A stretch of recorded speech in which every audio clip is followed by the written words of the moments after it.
Welcome to a meeting of your Planning Commission, the official local planning agency for the cities of Tampa, Temple Terrace, Plant City, and unincorporated Hillsborough County. The Planning Commission provides innovative leadership and long-range vision that contributes to the creation of a thriving, prosperous community that offers opportunity, fairness, and choice in how we live, move, learn, work, and play. For more information about the Planning Commission, please call 813-272-5940. Follow us on social media or visit our website at planhillsborough.org. Good afternoon, everyone, and welcome to the May 12th, 2025 regular meeting of the Hillsborough County City-County Planning Commission. We thank you for attending this meeting. Your comments and participation are encouraged. For those attending in person and wishing to speak on any agenda item, please sign the register at the rear of the room and turn off any devices that may be a distraction. To minimize feedback in the audio, all online participants in the meeting will be muted until it is their opportunity to speak. Planning commissioners should unmute themselves to indicate that they would like to speak. Please be sure to state your name at the beginning of your remarks for the benefit of the clerk. There will be an opportunity for members of the public to provide comments. When your name is called, you will be unmuted when it is your turn to speak. Please wait until the chair calls on you to begin speaking. State your name at the beginning of your comments and adhere to the time limits. If anyone has difficulties or is watching via HTV and would like to provide comments to be included in the record for the local government hearing, please email them to planner@plancom.org. For action items, the meeting will be conducted as follows. The agenda item will be introduced. Staff will give their presentation with a 15-minute time limit. The applicant will be given the opportunity to make a presentation with a 15-minute time limit. Following presentations, members of the public may address the Planning Commission when recognized by the chair. Public comment will be heard for 3 minutes per person. The applicant will be afforded a 3-minute period for rebuttal or response. Planning commissioners will ask questions. Public comment will be closed. Then upon a motion, a second, and discussion, a vote will be taken. With that introduction, I would like to ask Commissioner Kona to lead us in the invocation and the Pledge of Allegiance. Would all please rise? Thank you, Mr. Chairman. Heavenly Father, we come before you today in praise with your mighty power and guidance. We thank you for this day and thank you for the many blessings in our lives, our great country, and the opportunity to live in freedom. We ask for your blessings on all of our leaders, and we ask that each of you give us here today the wisdom to make the right choices so that our decisions will be best interest of the people of Hillsborough County. Amen. I pledge allegiance to the flag of the United States of America and to the republic for which it stands, one nation, under God, indivisible, with liberty and justice for all.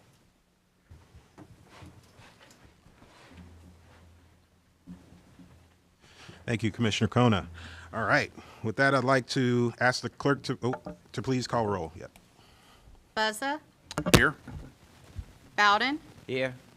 Cardenas. Here. Kona. Here. Kress. Lauk. Here. Linkos. Here. Soria. Sieben. Horton. Here. Rodriguez. Here. Joseph. Here. Thank you. You have a quorum, sir. Thank you. All right. Next up is the approval of the minutes for the following meetings. Hillsborough County Planning Commission public hearing on City of Plant City plan amendments. Meeting minutes, April 7th, 2025. And Hillsborough County Planning Commission public hearing on City of Tampa plan amendments. Meeting minutes, April 7th, 2025. Is there a motion to approve? Motion. Sorry. Sorry. Go ahead. Motion to approve. Second. All right. We have a motion to approve by Commissioner Lauk, a second by Commissioner Kona. Is there any questions, discussions from the commissioners? Not seeing any, would all signify their agreement by saying aye. Aye. Those opposed? Motion carries unanimously. All right. Next up on our agenda is the presentation of a plaque for appreciation presented to former Planning Commissioner Stephen Fernandez for his service on the Planning Commission board. So, Commissioner Fernandez, if you could come forward, you're here tonight. Got a plaque for you that says presented to, oh, not that close. You can stand at the mic. Back up. Yeah, we're security. It says, presented to Stephen Fernandez, City of Temple Terrace appointee, January 2022 through February 2025, in recognition and appreciation for your exemplary service on the Hillsborough County City-County Planning Commission and vision, leadership, and commitment to improving the quality of life in our community. So thank you very much for your service, sir. You want to say a few words? Please go ahead. Yeah, thank you. I want to thank, first off, the City of Temple Terrace, Mayor Ross, and the council who approved me and appointed me to this board. I want to thank the staff here at the commission. They've been fantastic, especially Sharon here, always making sure I have my duties in line. Director Zornita, again, great leadership. I miss all you guys. Keep up the good work. It's very important to the development of our county, and I had a wonderful experience here. Thank you. Thank you. All right. And I'm going to come down and take a picture with you, so. Got it. Give you this award. Can you get that close?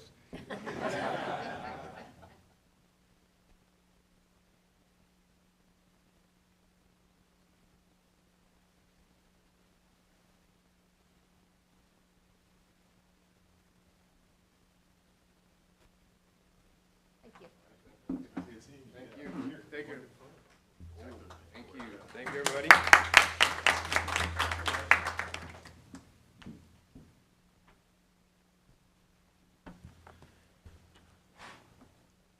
All right. Now that the fun stuff is done, on to our business. We have one presentation before our briefings, and that will be item 4 on the agenda, 4A, commuting trends and flows, and the presenter is Yasser Gonzalez. Yes, indeed. Good afternoon, Commissioners. Yasser Gonzalez, Planning Commission staff.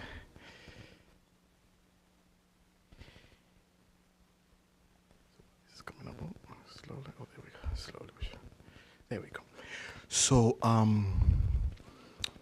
this is item 4A, commuter flows and trends.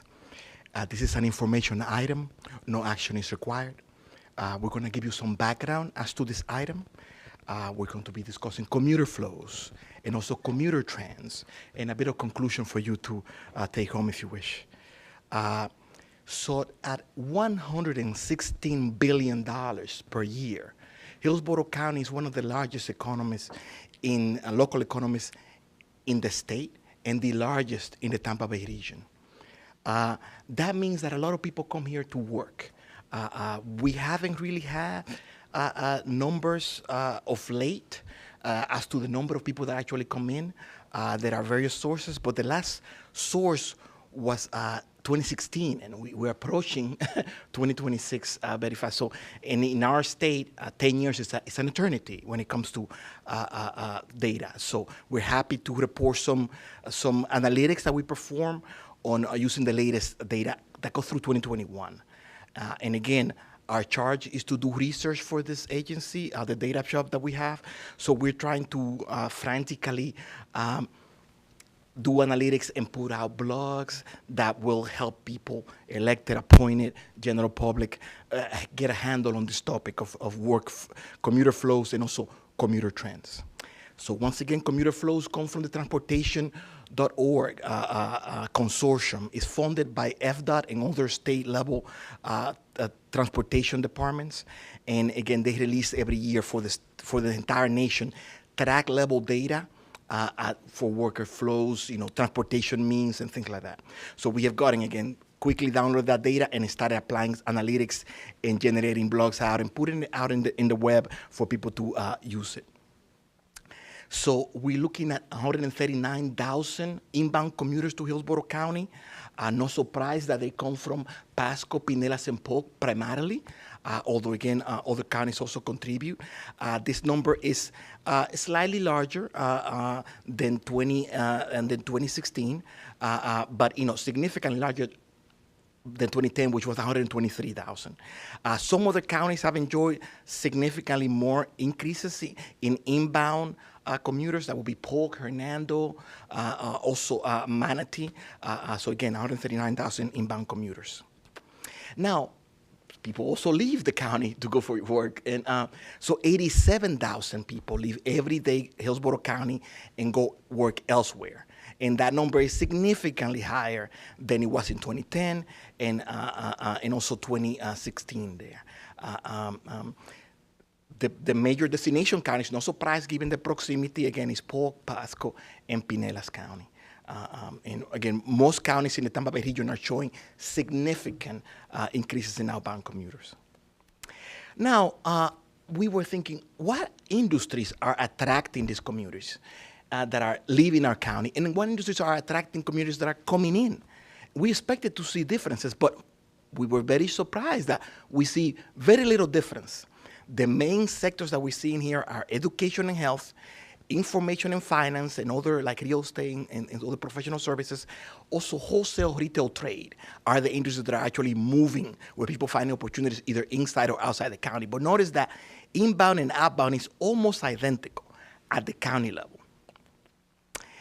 Now, this data comes in track level numbers, so we can aggregate up as much as we want, or we can aggregate some interesting numbers for our cities, for our areas like Riverview, like Apollo Beach, and also for zip code if we want. So we have, again, a plethora of geographies that we can aggregate.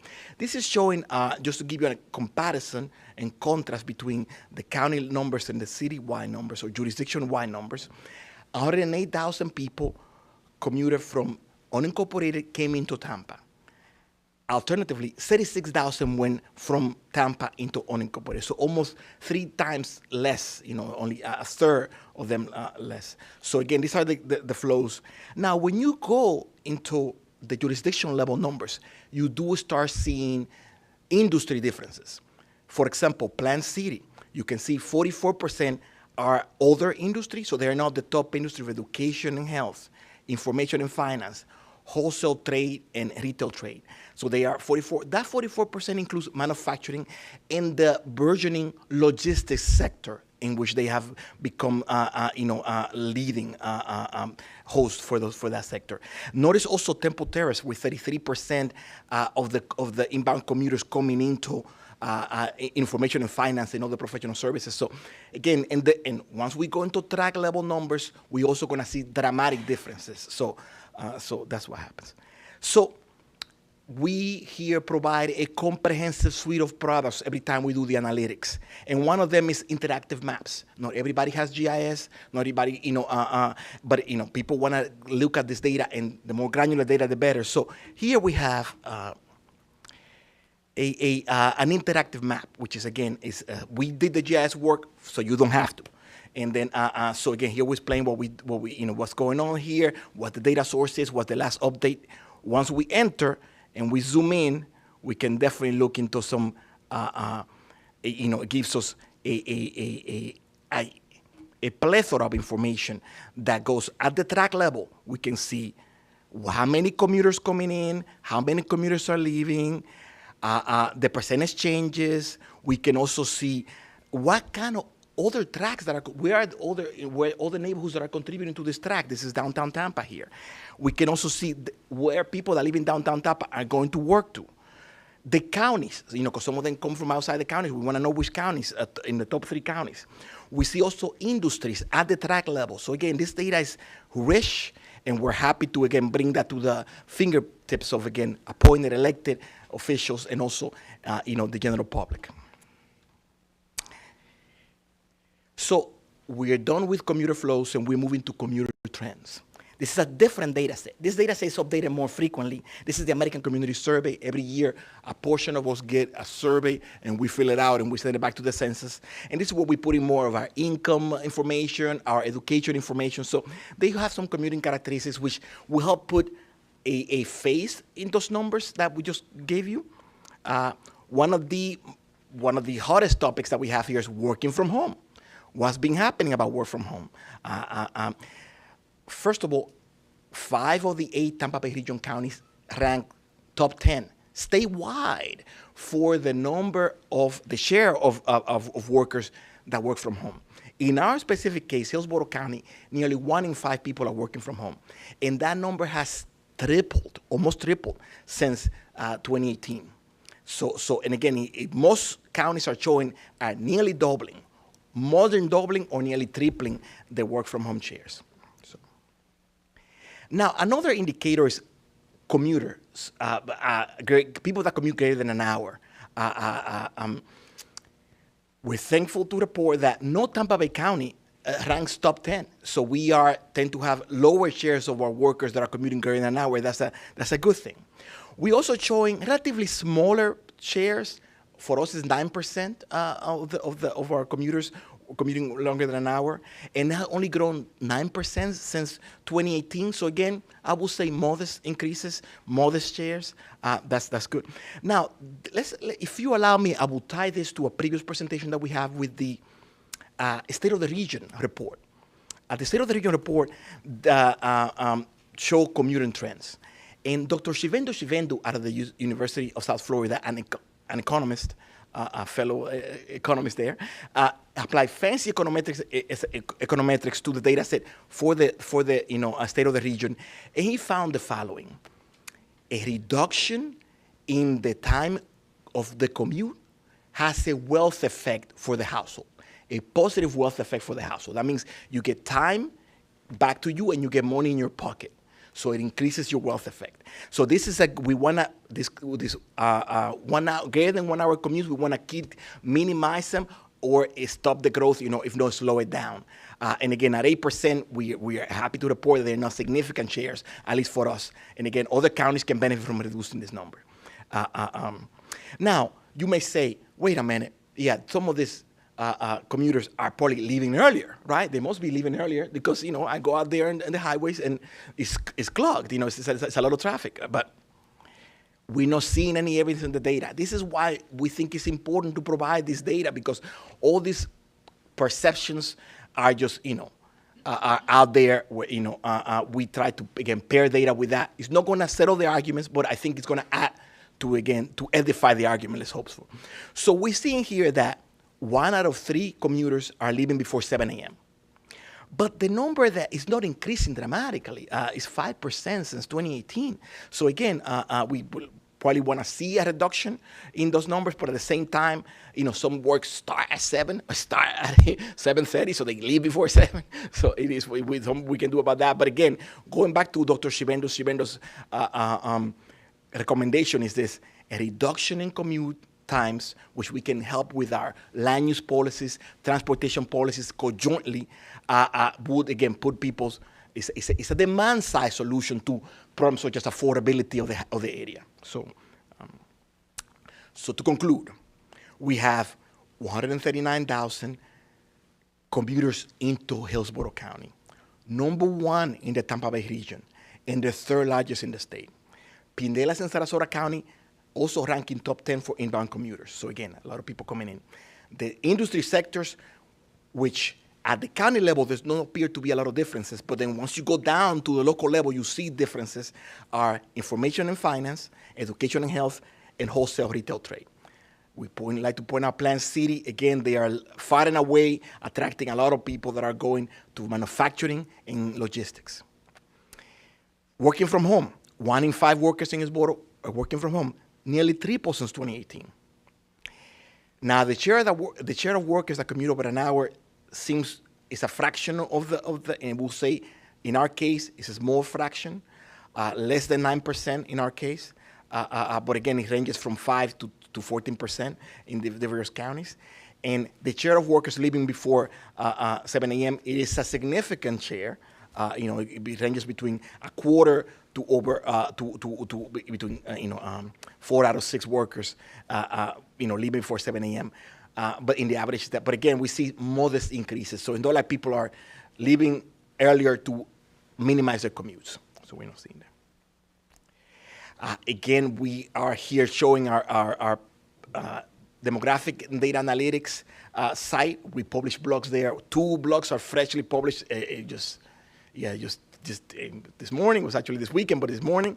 And already one of them, when you Google commuters and Hillsborough, we are number one on the results. So again, already getting accolades in that sense. That's what we want. We want to be, because we're fresh, we're thorough. That's being recognized, at least by the engines, if you will. And when people want to get, whether you're in preschool, whether you're in college, whether you're actually, doing some type of consulting work, you can Google that and we'll be first there. We want to, again, be part of these conversations and bring data into those conversations to, again, hopefully it will remain civil and remain relevant. Any questions, concerns? All right, thank you very much for the presentation. Are there any questions, comments from the commissioners? I did have a quick question for you, and probably a comment too, since Commissioner Kress isn't here. I'll fill in for her public transit statement. But this data that we're looking at is really interesting. Is this based on traffic counts and vehicle movements, or? Yes, I neglected to say that. No, sir. It's based on people filling out surveys. Okay. One of the downsides of traffic counts is that you can have leisure trips. You have a variety of trips that come into the count. You don't have people telling you, I'm going to work. So when you go in a traffic count, for example, Del Mabry and Fowler, you get everybody that's there, not only people that are going to the university for work, but you get everybody. So for this data, it's actual people that work. The question is, where did you work last week? And that is the question they answer. Yes. Right, that's interesting, and I agree with you when it comes to traffic count, because I deal with it very extensively, so I understand that. But when you're dealing with surveys too, you're also dealing with people's perceptions.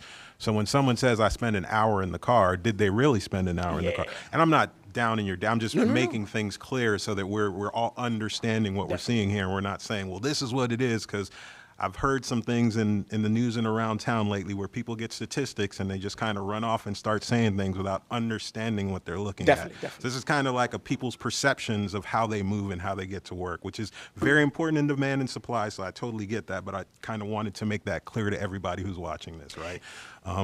My next thing was I wanted to ask if there was any side of this that had to deal with public transit, or is this all personal vehicle movements that we're talking about? No, these are all means of transportation. Okay. But they have a breakdown. We didn't do it for this. We haven't touched that data yet, but they do have breakdowns that we can go into and look, and slice it by all sorts of manner of transportation. And you can look at it over time, and it can go down to the track level as well, so you can see what, which tracks are used in more public transit, more, bicycle, more walkable, and also more cars. So yes. I think that would be good to know, especially with a lot of the public transit talks that the Board of County Commissioners and the Tampa City Council have been having as of late, and problems we've had with HART over the years and eons here. I think that might be able to focus us in certain areas where we could get broad returns, right, from Definitely. the data that we're being shown, rather than this kind of bickering about personal vehicles. So I think that public transit, giving a shout out to Commissioner Kress, who isn't here, is probably a key thing we'd want to see in this sort of data also, too, as you go forward, something to think about in the future. Definitely, yes, definitely. All right. Yes, Commissioner Lincoln, sorry. Thank you. Thank you so much. It was a really interesting report, and I just want to comment that one thing that jumped out to me is the really high percentage of folks in the most urbanized areas that are working from home, and I appreciate that you pointed out that number has, I think you said, tripled since 2018. Yes, tripled, I think yes. that's so interesting, and it just points to the importance of kind of the work that we all do in planning, where the nexus of sort of commuting and economic development is more complicated. Live, work, play, the whole suite of things that we're interested in the planning world and in creating great places really matter. So I just thought that was really interesting, and also a reason why it's so important that we have this kind of up-to-date data. So I appreciate this very much. Thank you. Commissioner Lauk. Yes, agreed. Great work. Very interesting data. I was wondering, if you don't have it at your fingertips, it's fine. But I'm wondering if you could parcel out the data a little bit further on the 87,000 people who commute out of Hillsborough County. You referenced obviously the abutting counties in terms of where they're going, but I'm wondering if that skews towards Pinellas or Pasco. Like, where exactly are they going in terms of breaking down that 87,000? We can definitely. That is something that it's actually published in our blog, where we actually go top 3 counties that are where they, for outbound, and top 3 counties for, that are origin counties. So yes, it's breaking it down, and the rank of the county, they're listed by their preponderance. So the number 1 county will be the largest, and then so on and so forth. But again, also at the request, we can just break down and actually provide actual numbers. Yes, but I think that people wanted to get the idea versus the actual number. But yes, I'm specifically wondering, what do the bridges look like in the mornings, and what's the long-term trend with the bridges flooding's a bad word to use here, but moving into Pinellas County from Hillsborough, what that looks like from a commute standpoint on our bridges, both ingress and egress coming to and out of the county.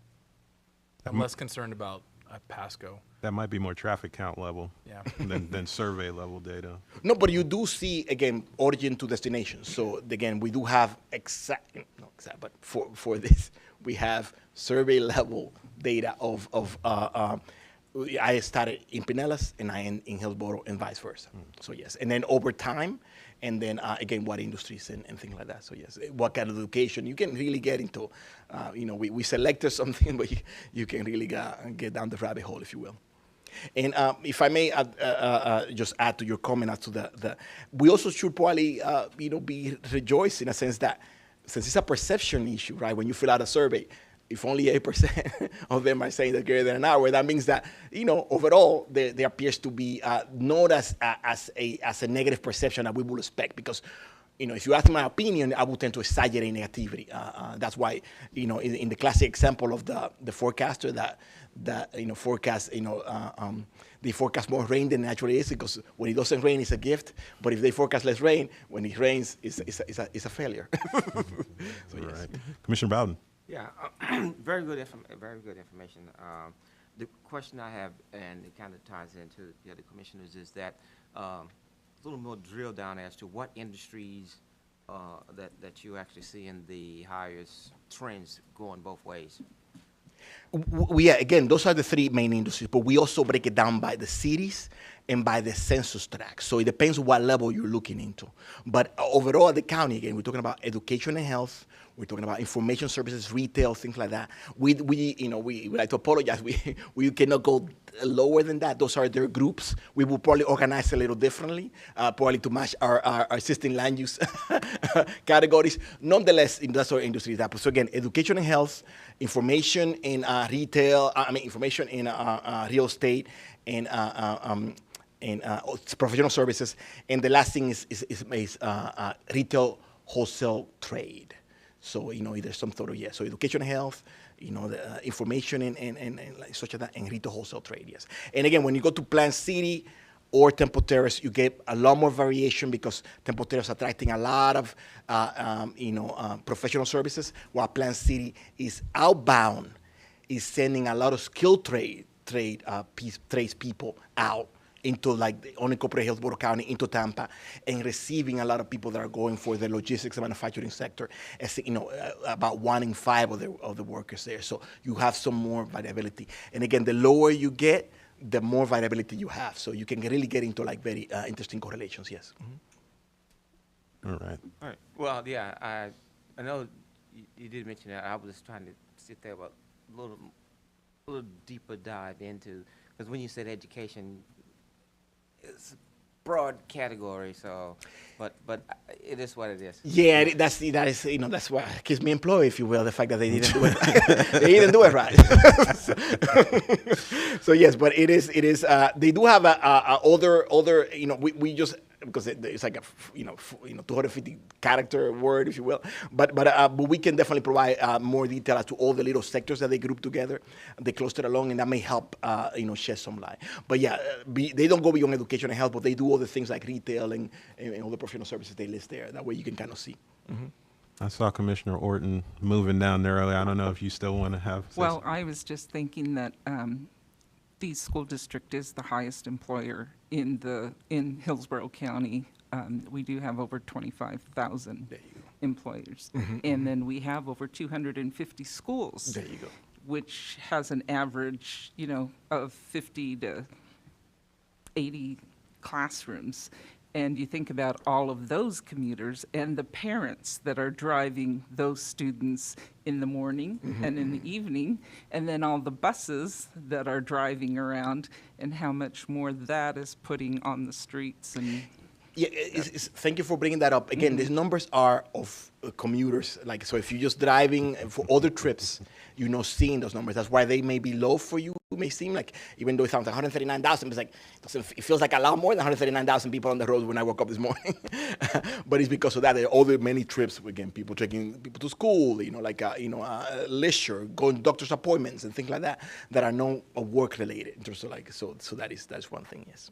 And that's where traffic counts and smaller area analytics helps, because that way you can capture those other trips that wouldn't probably be in this data at all. Mm-hmm. All right. Are there any other comments, questions, thoughts from the commissioners? Not seeing any. Well, thank you for the information, presentation, and we will move on. And I'm going to actually take a jump back and apologize to Ms. Swift, I believe. No?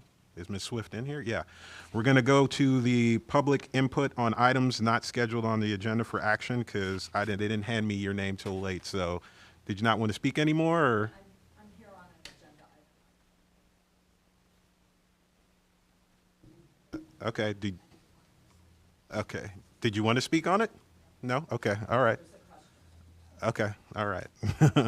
Then we will go back to our briefings then, since our presentation is done. So our first briefing item is 5A, PCCPA 2501, Comprehensive Plan Map Amendment, 2900 East US Highway 92 and associated parcels. And the presenter is Yanika Mills.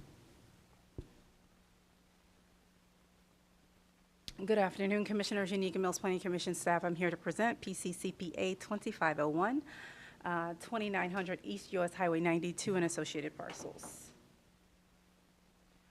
This is a privately initiated plan amendment. It is small in scale. It's a little over 21 acres.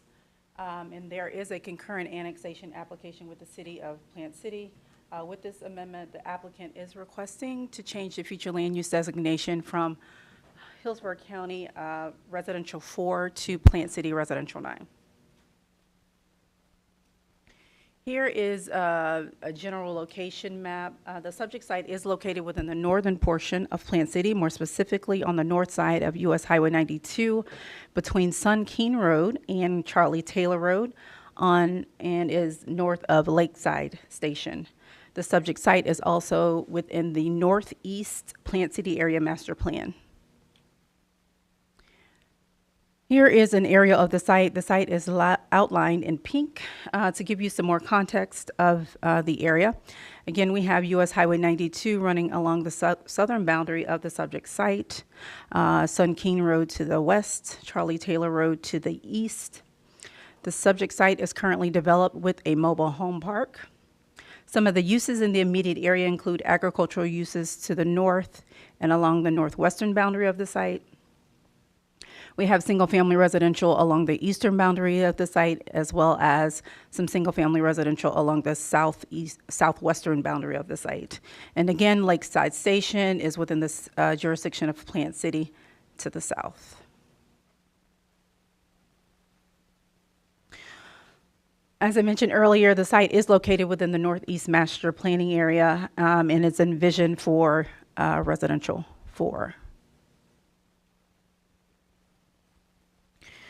Currently, the site is designated Hillsborough County Residential 1. Other future land uses in the area include Hillsborough County Residential 4 to the east, Hillsborough County Residential 4 to the west. We have a presence of heavy industrial also within unincorporated Hillsborough County in the dark gray.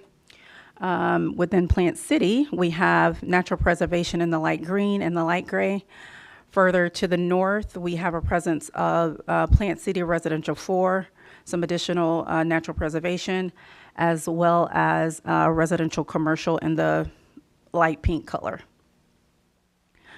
There is also Plant City Residential 12, further west in the dark orange color located here. The applicant, again, is proposing to change the future land use designation to Residential 9.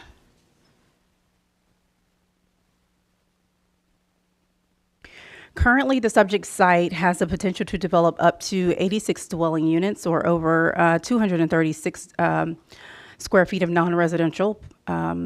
If adopted under the residential 9 future land use category, the site could potentially develop up to 195 dwelling units, over 330,000 square feet of non-residential. Overall, increasing both the residential as well as non-residential potential of the sites. And this concludes my presentation, and I'd be happy to answer any questions that you may have. Thank you. Thank you. Are there any? Yes, Commissioner Buzza. Thank you, Mr. Chairman. How does this one not create an enclave? I don't see county line bumping, or a county boundary line, or city boundary line, there we go, bumping up to this property in any way, shape, or form. Am I misreading the map wrong? No, you are not misreading Okay. the map incorrectly. That is a good question. I did pose that question with Plant City Legal, and there is legislation that allows an annexation to take place in this situation, even over because there's even a railroad track along the southern boundary. So we did check in with Plant City Legal, and according to them, they are allowed to move forward with the annexation. Okay, thank you. You're welcome.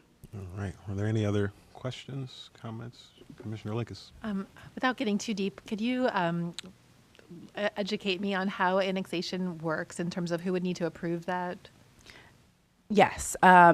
Again, the City of Plant City's legal staff would need to approve the annexation, and it will have to move concurrently, again, with the plan amendment stage, and they end up at the same plan amendment hearing,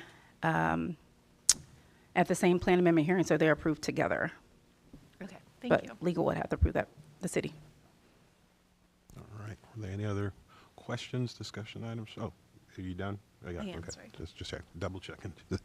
Any questions, comments from the commissioners? Not seeing any. Then we'll thank you for the information and look forward to it coming back to us. Thank you. Our next briefing is PCCPA 25-02, Comprehensive Plan Map Amendment 314 North Webb Road, and the presenter is Krista Kelly. Thank you, Krista Kelly, Planning Commission staff.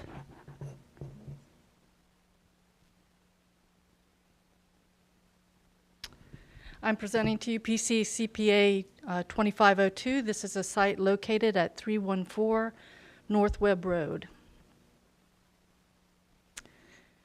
This is a privately initiated future land use map. The site is approximately 2.3 acres in size. The site was annexed into Plant City in 2015. However, it retained the Hillsborough County future land use designation, which is light industrial. The applicant is requesting a change to Plant City Industrial. Here you see the location map. The site's located on the eastern side of Plant City. It is within the boundary of the Northeast Plant City Area Master Plan. Specifically, the site's on the west side of Webb Road, approximately 1/3 of a mile north of US 92. This is an aerial of the site outlined in pink. The blue line indicates the city limits. As I noted, the site is within the Plant City limits. The surrounding area in Plant City is a mixture of uses, including rural residential, agricultural, and as you see to the east in Plant City, more industrial. These lots are oriented to County Line Road, which is over here, which is an industrial corridor in Plant City. Outside of Plant City to the south, in the unincorporated county, you see the area is a mixture again of rural residential. This is Parkwood Estates, a large mobile home park, and again, more agricultural land. Here you see the site designated on the northeast Plant City Area Master Plan's preferred land use scenario map. It's envisioned for industrial use, which is what the applicant is requesting, as there are the areas within Plant City to the north and east and the southeast. In the county, it is also designated light industrial to the south and residential for recognizing the mobile home park.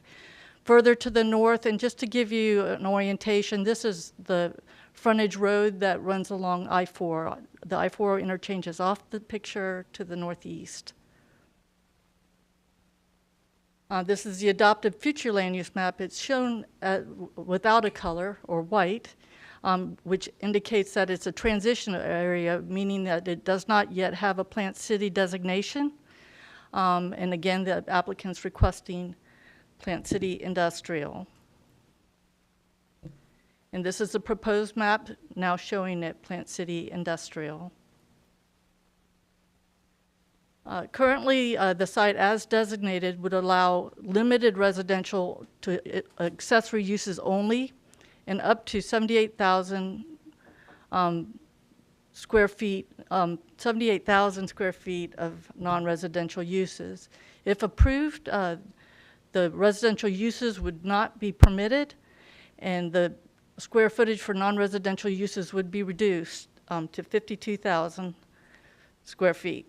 52,000 square feet. Overall, the proposed amendment would result in the reduction of allowable square footage for non-residential use and eliminate the residential use of the site.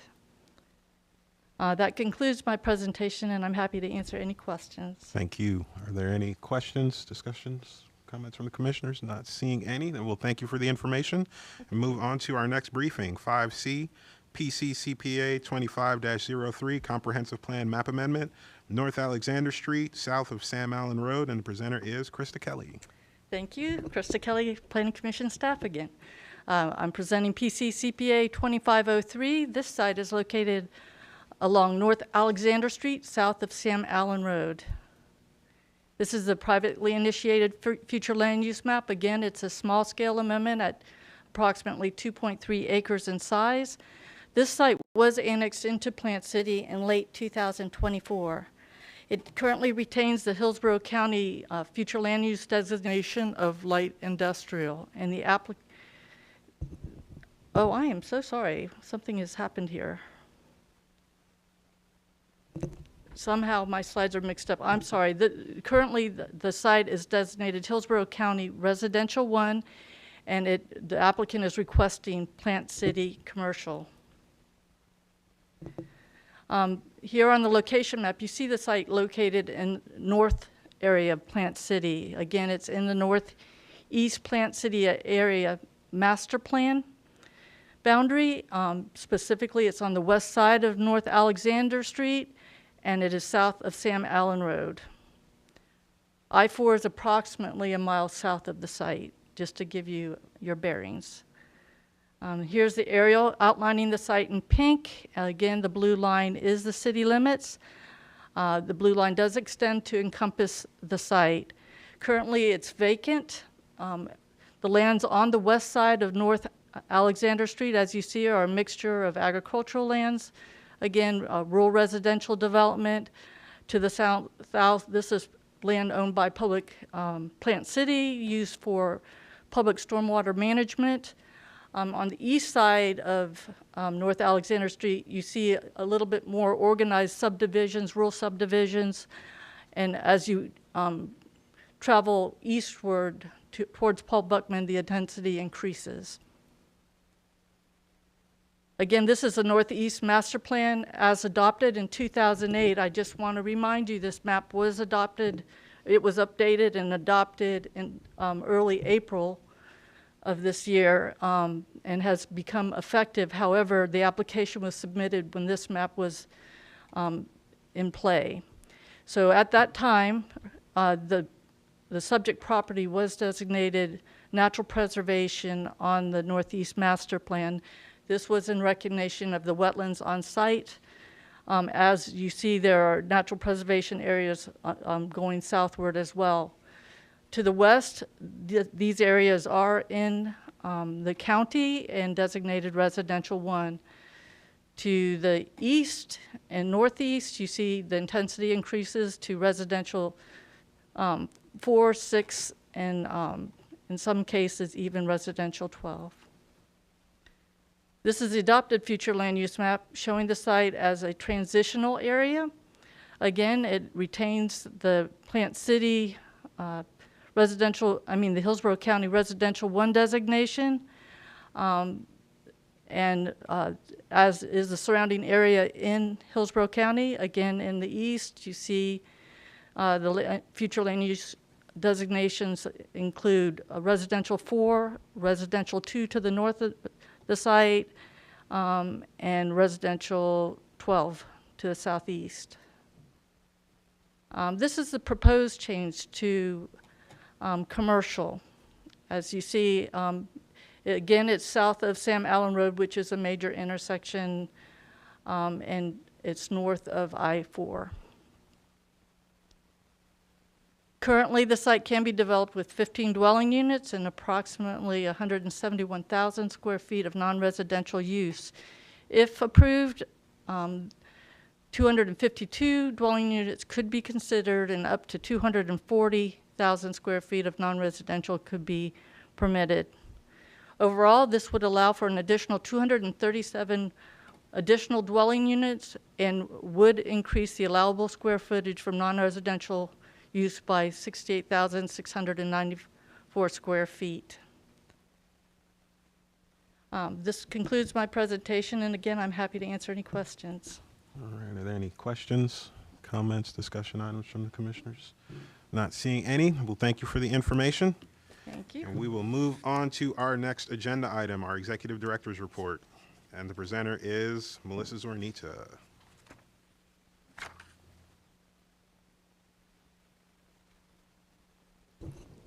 Thank you. Melissa Zornita, Executive Director.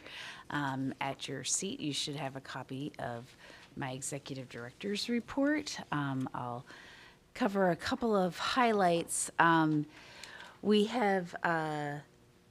We were requested last month to make a presentation, which Ms. Mills and Ms. Dickens did. They went out to Temple Terrace, made a presentation to Temple Terrace City Council on what their update process will look like. We are, in our work program, are anticipating starting work on their update of their comprehensive plan in 2026, and they're very eager and anticipating that work and wanted to understand what that process would look like and how they could prepare themselves for that.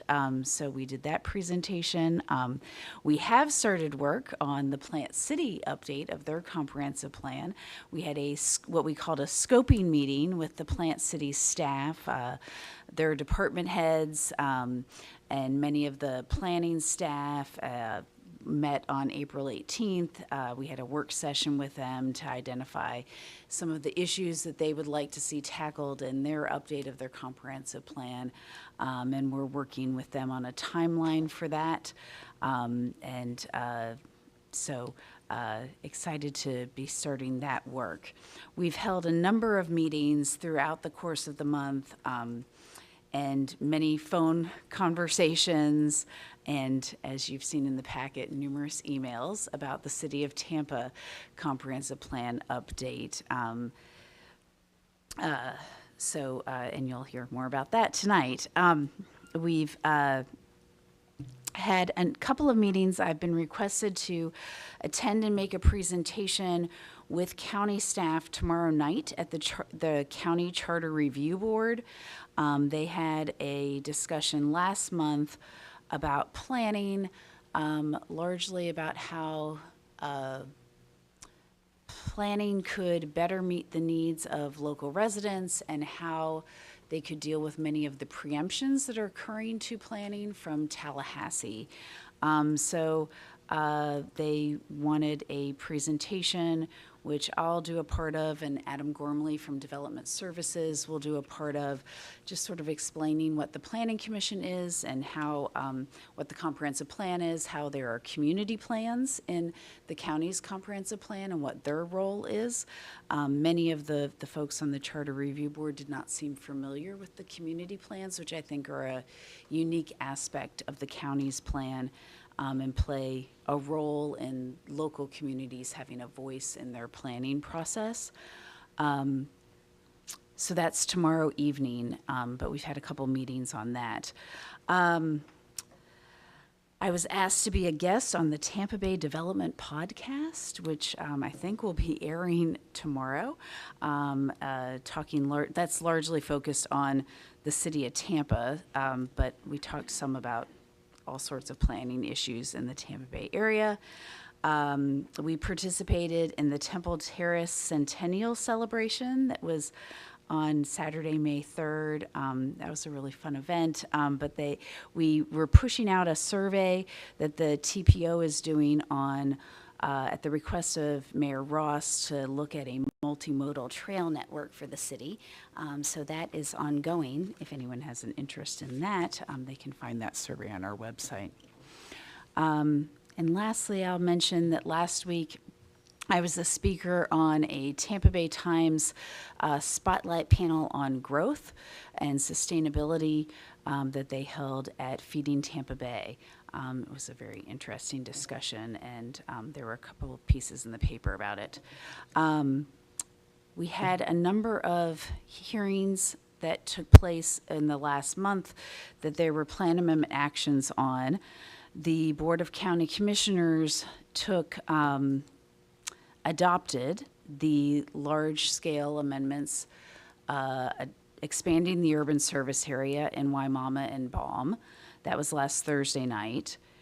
They adopted the small-scale plan amendment that was on Martin Luther King. It was for a car repair and like salvage shop. Staff found it inconsistent. You all found it inconsistent. It was a little while ago that was in front of you all. But there were some environmental issues with that. I think it was maybe last fall that you all heard that one. And then the two properties at Lutz Lake Fern Road and the Suncoast Parkway that were heard last month.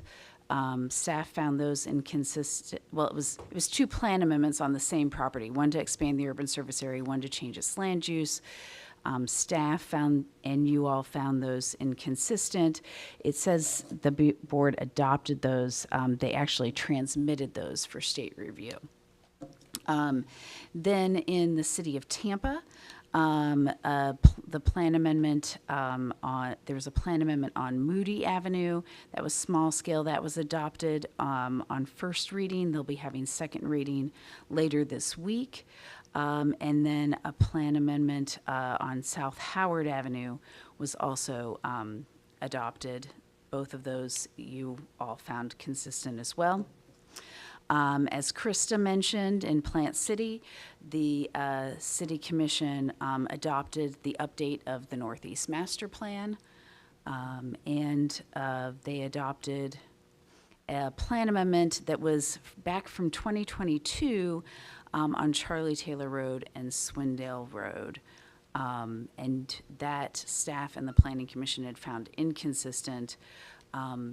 It had been around for quite some time, and I think was sort of waiting at that update of the Northeast Master Plan for it to be more consistent with that, and was found, then the City Commission adopted it in line with that. With that, I don't have anything else, but happy to answer any questions. Any questions, comments from the commissioners? I did have a question about 2503 and 2504. That was an interesting one when it came through here. I'm wondering what the BOCC, how did they go about adopting that one, or was it just a mum's the word, adopt it and let it go through sort of thing?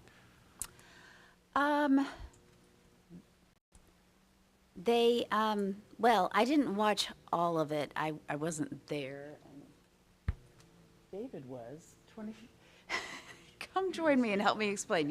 2503, those Yeah. are the ones at Lutz Lake Fern and the Suncoast Parkway. There was some discussion about this just being the transmittal stage, and so that they could forward them on to get the state's feedback. Okay. And I saw that part of the discussion. Some of the live local came up, I There was think. some- That's right. Yeah. But, yeah, I think they felt that since it was a transmittal, they could still get additional information. They want to hear from the state, see if they had any concerns, but it seemed. There wasn't a lot of discussion. Commissioner Hagan was very vocal in opposition about it, but Right, Hagan and, yeah, Myers were the two Huh, against transmittal. interesting. The others, Hagan did make a comment about it, it was clear in the community plan what the community desired for that area, and he felt, if I'm remembering it's the right one, that it didn't meet that Yeah, I'm wondering because they gave Keystone the carve out for the water thing that came through the last time, and this time it seems like they're not. I'm not saying they're not listening to Keystone, but were Keystone people there? I imagine. Yeah, I imagine they filled the room. They usually show out. So It went for quite some time. We got out That's at why like I sort of 9:30. missed all of, as I was watching.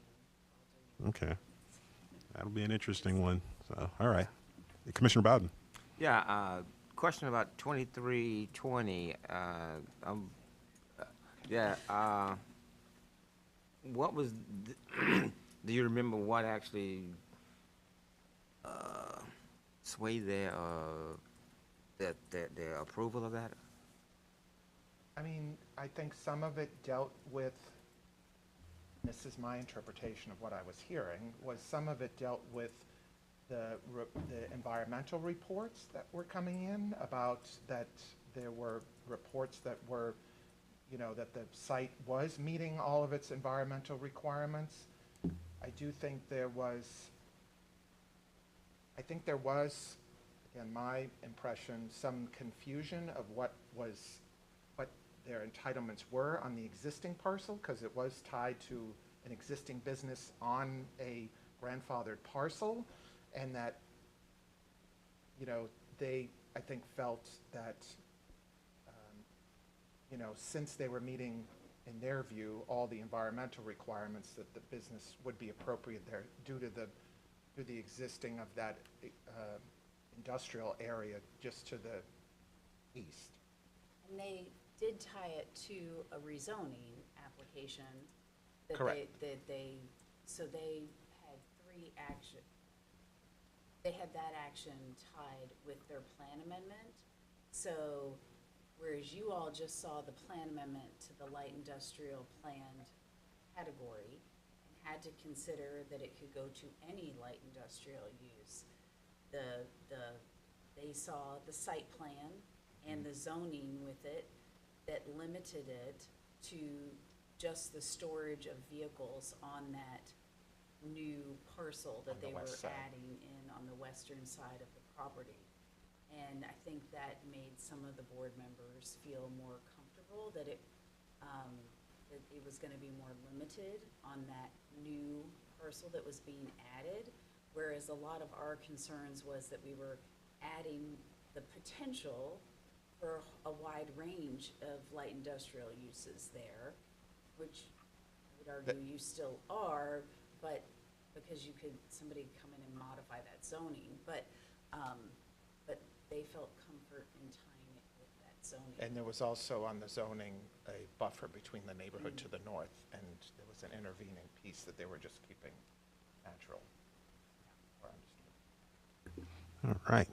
Any other questions, comments, discussion items from the commissioners? Not seeing any. Well, thank you for the information. We will move on to our next agenda item, which is business, other business, chair's business. I have no business. Old business. Anybody got any old business? I don't think there is none. Any new business? Anybody want to bring up any new business? I'm not seeing any. So I'll turn it over to committee reports. I don't have my usual transportation one. We meet on Wednesday. Yeah, this Wednesday this week. So next meeting I'll have a blurb about transportation and what goes on there. But are there any other committee meetings? Not seeing any committee reports. Then wait, before I do that, what time is the public hearing start? 5:30. So we'll see everybody at 5:30 because that was our last piece of business for this regular meeting. So at 4:28 p.m., regular meeting is adjourned.